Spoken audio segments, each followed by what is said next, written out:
Hej, efter en måned i månedskyld, at jeg ikke lige har lavet en video inden for den seneste måned. Det er på grund af, at jeg har haft lidt travlt, og jeg har været på ferie og alle sådan nogle ting. Men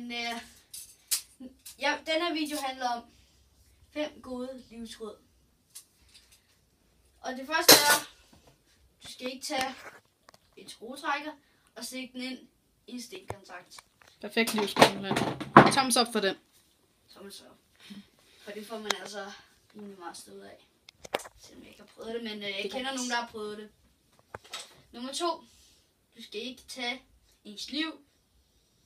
I det hele taget bare en kniv. Ja, i det hele taget bare en kniv. Du skal ikke kaste den op og se, om du kan gribe den, for det kan godt være, at du gør det første gang, men anden gang, så kan det være, at det går galt. Og så det her, jeg prøvede, så skar jeg mig altså her. Så det skal man ikke prøve.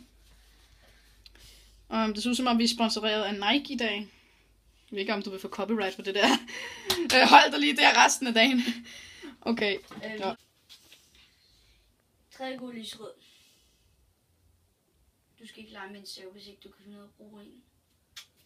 Hvis ikke du lige Eller spise for meget ridsen. Hvis ikke du holder højden, så på et tidspunkt, så sidder du og saver dig i armen. Og så... Du skal jo ikke lave en Karsten eller pædagogen, vel? Nej, det gør jeg ikke.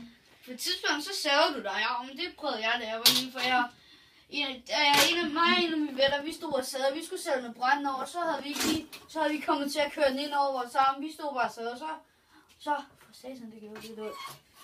Det skulle være på benene rundt over vores arm. Nå.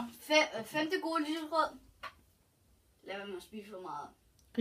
Risalamang, whatever. Et eller andet mad.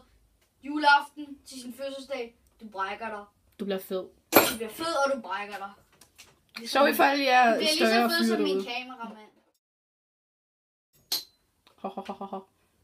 Så i fald jeg er større fyre derude. Det var rent og skær sandheden det der. Nå, men det var vist det. Husk at like, subscribe, skriv i kommentarer, hvis I vil have en til af de her 5 gode livsråd. Skriv, hvis den skal være længere. Og husk også at gå ind på min vens YouTube-kanal. Den hedder Den Glade Fugl. Det er mig. Tak for i dag. Vi ses. Hej.